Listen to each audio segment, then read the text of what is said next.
Buenos días, vamos a hacer en ilusión a la palabra, en este caso ya el capítulo 4 del libro de Corintios, primera de Corintios. Eh, Dice el ministerio de los apóstoles. Así pues, ténganos los hombres por siervos de Cristo y administradores del misterio de Dios. Ahora bien, se requiere de los administradores que cada uno de ellos sea hallado fiel. Yo en poco tengo el ser juzgado por vosotros o por tribunal humano, y ni aun yo me juzgo a mí mismo. Porque aunque de nada tenga mala conciencia, no por eso soy justificado, pero el que me juzga es el Señor.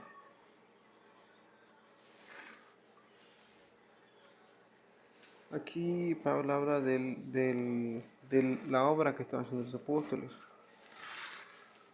Recordemos que él realmente no estuvo con Cristo y los apóstoles, o sea, no estuvo con los discípulos en su momento, con Jesús y eso. Eh, de hecho, él nunca narró qué fue, o sea, Pablo ya existía, o sea, Cristo ahí con los apóstoles, Pablo ya existía. Pero nunca dijo si lo vio o lo consultó o siquiera lo vio al hacer Gumlar, pero nunca mencionó nada de eso. Eh, pero sí tuvo contacto con Pedro y con Juan. De ahí en fuera no me acuerdo si tuvo contacto con algún otro discípulo. O sea, de los 12 que tuvieron en un principio se encontrará Judas. Eh, Solamente esos dos mencionan la Biblia que conoce Pablo. Principalmente a Pedro. De hecho, estuvo creo que un año ahí con Pedro en Jerusalén. Dice, así que no juzguéis nada antes de tiempo, hasta que venga el Señor, el cual aclarará también lo oculto de las tinieblas y manifestará las intenciones de los corazones. Y entonces cada uno recibirá su alabanza de Dios.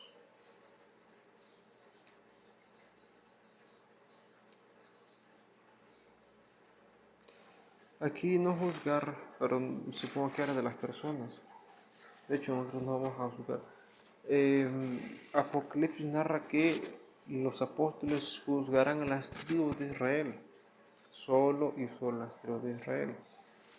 Por en sí, el que juzgará todo realmente va a ser Cristo, ¿verdad? Pero los apóstoles van a juzgar solamente las tribus de Israel, solamente eso. Pero en general, más atrás va a ser Cristo porque va a juzgar el resto de la humanidad. Así que dice, por esto, hermano, no lo he presentado como ejemplo en mí y en Apolos por amor de vosotros, para que nosotros aprendáis a no pensar más de lo que está escrito. No sea que por causa de uno os enmezcláis unos contra otros. O sea, que se peleen o que haya riñas, que hay diferencias. Es que dice Pablo, bueno, es que ustedes no conocen a Jesús, yo tampoco, pero yo sé quién es Jesús. Recuerden que Pablo estuvo un año con Pedro, creo que estuvo un poquito más de eso ahí con Pedro. Y él le enseñó, Pedro fue su maestro. Pablo dice, bueno, mi maestro fue cuando era niño, cuando fuera niño, fue educado por eh,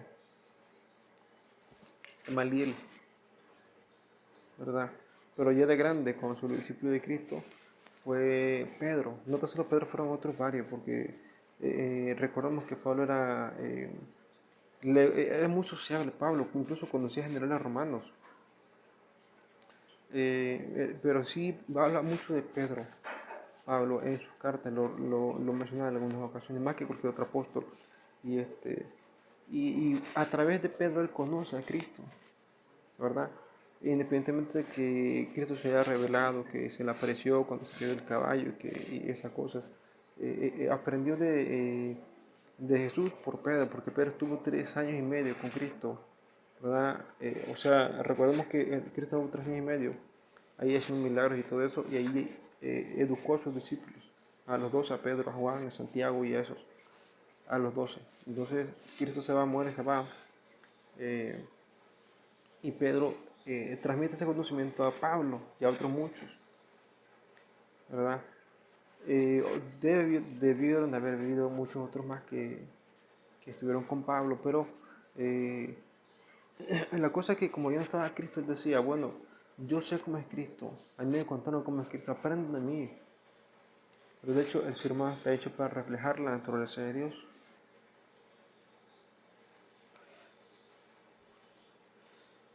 Dice, porque ¿quién te distingue?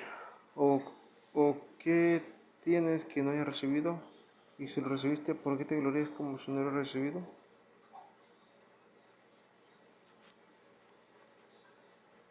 Ya estáis saciados, ya estáis ricos. Si nosotros reináis y ojalá reinaseis para que nosotros reinásemos también juntamente con vosotros. Porque según pienso, Dios nos ha exhibido a nosotros los apóstoles como postraros, como sentenciados a muerte, pues hemos llegado a ser espectáculo al mundo, a los ángeles y a los hombres. Pues entonces recordemos que Pablo, el libro de hecho narra perfectamente bien todo el curso por el que pasó Pablo, pasó por el fuego, por el agua, o sea, por tribulaciones, por dificultades, lo asaltaban, lo golpearon, entre muchas otras cosas, lo persiguieron a Pablo. Y ese libro está muy, pero muy claro en el libro de Hechos. Bueno, entonces, pero, pero también los apóstoles, cuando Cristo muere, recordemos que, de hecho, recuerden que fueron dispersados cuando agarran a Cristo, en el monte de los olivos fueron dispersados. Recuerden que el diablo le dice a Dios, no, dice, Cristo dice, es que el diablo os ha pedido para zarandearos como a trigo. Y esa misma noche todos los apóstoles se dispersaron, excepto, me parece que es Juan y Pedro, que estuvieron ahí en la casa de Caifás, los dos. O sea, creo que Juan entró, porque conoció a Caifás, algo si era pariente de Caifás, algo así. Y hizo entrar a Pedro, los dos estuvieron, todos los demás se dispersaron. Pero entonces desde ahí empezó la persecución contra los apóstoles. Pues entonces, y también Pablo pasó por lo mismo. O sea, Cristo mismo decía muchas veces, que tienen que ser educados, refinados, tienen que pagar por sus, más que educarlos, tienen que pagar por sus pecados. ¿Por qué la tribulación? ¿Por qué la persecución? ¿Por qué son las enfermedades? Incluso recuerden que no todos los ataca igual. Algunos simplemente se enferman y ya, otros son perseguidos, otros son defraudados, otros son, abusan de ellos, ¿verdad? Les roban y demás. Diferentes cosas, no siempre lo mismo. Pero bueno. Nos quedamos en el capítulo 9, en el próximo video seguiremos con el capítulo 10, pero aquí Pablo relata muy bien y pienso que no se dio cuenta que era lo mismo para todos, no nada más para los apóstoles, para todos los cristianos. ¿Verdad? Recordemos que muchos de los cristianos que estaban en Jerusalén fueron dispersados y también los cristianos que estaban en Roma también fueron dispersados porque así se recibió el ordenado. Bueno, entonces nos vemos en el próximo video, Dios te bendiga.